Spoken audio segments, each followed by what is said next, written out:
மரியாதைக்குரிய முன்னாள் முதலமைச்சர் எம்ஜிஆர் காலத்தில் நுழைவரி ஏற்பட்ட பொழுது போராட்டக்குழு தலைவராக மரியாதைக்குரிய வெள்ளையன் அவர்களை அழைத்து வருகிறோம். அந்த வேளையிலே அமைப்பாளராக இருந்த அப்பாத்துரை அவர்கள் தலைவராக செயல்பட்டுக் கொண்டிருந்தார்கள். அன்று 3 நாள் தமிழகம் முழுவதும் கடைகளை அடைக்க வேண்டும் என்று சொன்ன பொழுது அதற்கு பொறுப்பேற்று அந்த பணிதனை மிக சிறப்பாக செய்தார்கள். தமிழகம் முழுவதும் 3 நாள் கடை அடைத்து அந்த நுழைவரி தடுத்து நிறுத்தப்பட்டது என்று சொன்னால் அதற்கு முக்கிய காரணம் பொறுப்பேற்றவர் மரியாதைக்குரிய வெள்ளையன் அவர்கள். அதை எந்த வணிகர்களும் எந்த காலகட்டத்திலும் எந்த வேளையிலும் மறக்க முடியாது. ஆகவே அவருடைய இழந்து வாடுகின்ற அவருடைய குடும்பத்தார், அவரை சார்ந்த நிர்வாகிகள் அனைவருக்கும் தமிழ்நாடு வணிகர்களை பேரமைப்பின் சார்பாக எங்கள் உள்ளபூர்வமான இரங்கலையும் வருத்தத்தையும் தெரிவித்துக் கொள்கிறோம்.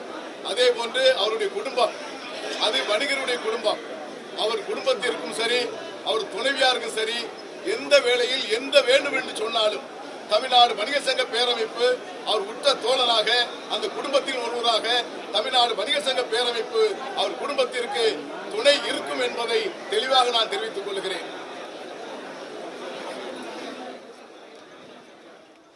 இன்று அவருடைய மறைவு செய்தி நேற்று கேட்ட பொழுது தமிழகம் முழுவதும் இருக்கின்ற அனைத்து கிளை சங்கத்தினுடைய நிர்வாகிகளையும் அழைத்து இன்று மாலைக்குள் அஞ்சலி கூட்டம் நடத்தப்படுகிறது. அதே போன்று நாளை சொந்த மாவட்டமான தூத்துக்குடி மாவட்டத்திலே அவருடைய அடக்கம் செய்யப்படுகிறது.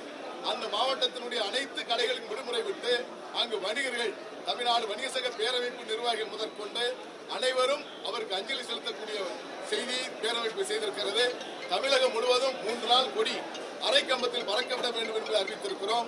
தமிழகம் முழுவதும் அனைத்து கிளைச்சங்க நிர்வாகிகளும் ஆங்காங்கே அஞ்சலி கூட்டங்களை நடத்தப்பட வேண்டும் என்று அறிவித்திருக்கிறோம். 1000க்கும் மேற்பட்ட சங்கங்கள் காலையிலிருந்து நடத்தி கொண்டே இருக்கிறார்கள். அந்த செய்தி வந்து கொண்டே இருக்கிறது. இது அவருடைய அடையாளம் என்பதை தமிழக மக்களுக்கும் அரசுக்கும் வெளிப்படுத்துவது என்பதை நான் தெரிவித்துக் கொள்கிறேன்.